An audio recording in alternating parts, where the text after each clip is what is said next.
Actually सामाजिक और संवैधानिक दो पहलू हैं। संवैधानिक तौर पे उनके ऊपर, जैसे आपने वक्फ बोर्ड वाली बात की, मामला वो भी रिलीजियस था। हाँ। लेकिन वहां सलाह मशवरे की बात आई, यहां आदेश आया है। हाँ। तो मेरा ये सवाल है कि सिख क्लर्जी का आदेश सबके लिए सर्वोच्च है, मानना पड़ेगा जी। और दूसरी तरफ आप कॉन्स्टिट्यूशनल पोस्ट पर हैं, मुख्यमंत्री जो हैं, और विधानसभा ने कानून पारित किया हुआ है। तो ये विधानसभा का विशेषाधिकार है कि वो जैसा कानून चाहे वैसा कानून बनाए। बिल्कुल ठीक है। तो क्या ये कोई क्लैश है? कानून तो समाज के लिए बनाया ना, और समाज उससे सहमत नहीं है क्या? लेकिन चूंकि सामने से आदेश आ रहा है, तो क्या ये कोई क्लैश हो रहा है? मैं ये पूछना चाह रहा हूं, समाज का और संविधान का। त्रिपाठी जी। नहीं, देखिए, इसमें तो कोई भ्रम ही नहीं है कि वो क्लैश तो हो ही रहा है। क्लैश तो है, और ये अच्छी स्थिति तो नहीं है कि कोई भी रिलीजियस बॉडी वो कहे कि लेजिस्लेशन हमारे लिहाज से बनाई है। लेकिन उसका दूसरा पहलू ये है कि रिलीजियस बॉडी अगर रिलीजन को लेकर किसी तरह की मुश्किल है तो उसको कहने का पूरा अधिकार भी है, और संविधान ही ये मान्यता देता है कि सबके अपने रिलीजन, मजहब, धर्म के आधार पर कानून बने। यानी जो क्रिमिनल लॉ है वो क्रिमिनल लॉ ऐसे नहीं तय होगा कि क्रिमिनल लॉ किसी उसके लिहाज से तय हो, किसी रिलीजन, किसी मजहब। जैसे उदाहरण के लिए यूसीसी सब पर लागू होना चाहिए, ये क्रिमिनल लॉ या दूसरे जो लॉज हैं, तो उसमें फिर रिलीजन नहीं आएगा।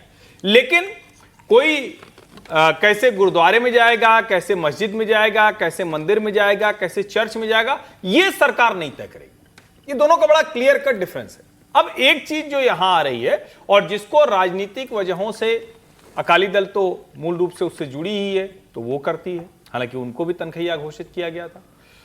कांग्रेस पार्टी, उनके विधायक, उनके जो नेता प्रतिपक्ष हैं, उनका बयान आपने सुना ही। और जो अभी विजय जी ने कहा कि भगवंत मान ने भी थोड़ा आगे बढ़ के सोचा था कि हम इसका जो रिलीजियस बॉडी है इसका लाभ ले लेंगे, तो यानी आप खुद उसके लिए तैयार हो रहे हैं। संवैधानिक तौर पर यह अच्छी स्थिति नहीं है कि किसी सदन को उठकर किसी भी रिलीजियस बॉडी के सामने जाना पड़े। लेकिन यह स्थिति पैदा क्योंकि ये भगवंत मान सरकार के जल्दबाजी में लिए गए नियम या बनाए गए कानून की वजह से हुई। और एक जो सबसे बड़ी जरूरी बात मैं कहना चाहता हूं, उधर तो चर्चा ही नहीं हो रही। भाई, अकाल तख्त सिखों की, इस देश के हर व्यक्ति की बहुत बड़ी उम्मीद के तौर पर रहता है। इतनी तेजी में मतांतरण हो रहा है, अकाल तख्त को जरा उसकी चिंता करनी चाहिए। चर्च गुरुद्वारे बन जा रहे हैं, उसकी चिंता करनी चाहिए।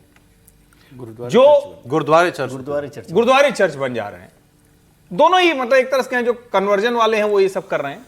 और अगर वो चिंता आप नहीं करेंगे तो आने वाले समय में जिस सिख इतिहास, जिस गौरव, जिस परंपरा की बात करते हैं, वो कितना बचेगा उसकी चिंता भी करनी। हालांकि अब ये बात अब मतलब इसकी कोई वो नहीं है, क्योंकि अब तो कानून बन गया है। लेकिन ये भी अपने आप का भारत में पहला कानून है, बेअदबी का कानून। आवश्यकता ही नहीं थी ना मेरे हिसाब से, सरकार को क्यों इसमें पढ़ना है? बेअदबी का कानून, जिसको क्या कहते हैं सर, ब्लास्फेमी। ये बेसिकली इस्लाम को लेकर के मुस्लिम देशों में इस किस्म के कानून तो बनते हैं।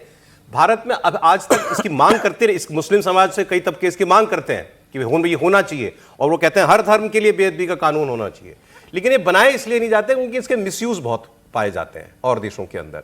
लेकिन पंजाब के अंदर ये कानून बनाया गया, ऑल्दो पहले आईपीसी और अब बीएनएस में बहुत सारी धाराएं ऐसी हैं जो इस तरीके के मामलों या बेअदबी के मामलों को डील करने के लिए अभी तक तो काम आ ही रही थी। लेकिन फिर भी वहाँ एक स्पेशल एक्ट जो है इसके लिए क्रिएट किया गया, और अब ये स्थिति आज की तारीख में। मुझे तो नहीं लगता है कि ये आवश्यक था, बिल्कुल आवश्यक नहीं था। और दूसरी बात, ये गलत परंपरा पड़ जाएगी यदि इस ऐसी परंपरा को स्थान दिया गया। बिल्कुल, मैं ये बहुत अच्छी तरीके से जानता हूं कि हिंदुओं के अंदर भी एक वर्ग है जो अकाल तख्त की तरह सनातन बोर्ड की मांग कर रहा है, और सनातन बोर्ड के साथ कुछ इस प्रकार की ही व्यवस्था की मांग कर रहा है कि यदि हिंदुओं के खिलाफ यदि कोई जाए, इस प्रकार की बात का हिंदू धर्म, जैसे आपने कई बार देखा होगा कि रामायण जला दिया, रामचरितमानस चला दिया, बट भारत के अंदर उनको तो कोई कुछ बोलता नहीं है। समाजवादी पार्टी के नेता तो आए दिन रामचरितमानस और गोस्वामी तुलसीदास जी के बारे में बोलते हैं, जलाने की बात करते हैं। जो अम्बेडकरवादी हैं वो आए दिन जलाने की बात करते हैं। तो क्या ऐसे में ब्लास्फेमी का जो कानून था वो कायदे से वो आना चाहिए। मेरा मानना है कि नहीं, जिस भारत को हम जानते हैं विचारों की स्वतंत्रता के लिए, वो अक्षुण्ण रहना चाहिए। और हम इसका भी विरोध करते हैं कि कोई यदि किसी धर्म ग्रंथ के बारे में बात कर दे या उसके किसी कैरेक्टर पात्र के बारे में बात कर दे तो यहाँ पर फिर सरतन से जुदा के नारे लगाने की बात है। उससे ज़्यादा हमको ज़्यादा दुख हुआ कि पूरा का पूरा विधानसभा आकर के अकाल तख्त के सामने, व्यक्ति के नाते आप वहाँ आते हैं, कोई आपत्ति नहीं है। सिख धर्म के आप मानने वाले हैं, अकाल तख्त एक बहुत बड़ी संस्था है, वहाँ आप जाकर के वो अकाल तख्त के सामने आपकी पेशी होती है, कोई दिक्कत नहीं है, बहुत अच्छी बात है। लेकिन विधायक की हैसियत से यदि आप वहाँ पर पेश होते हैं तो ये बहुत खतरनाक संकेत है। कल जाकर के जो है वो कल ये कहना शुरू कर दें कि भाई जितने सांसद हैं वो जरा पेशी आ जाए और इसी अनुसार से आपको काम करना है। कल तो वोट देने का वही मामला आएगा। इस प्रकार से आप बिहेव करें संसद में, इस प्रकार से सिख धर्म के जो मानने वाले हैं संसद में इस प्रकार से इस मुद्दे पर ऐसा निर्णय लें, तो उनकी विधायी ड्यूटी डिक्टेट करें।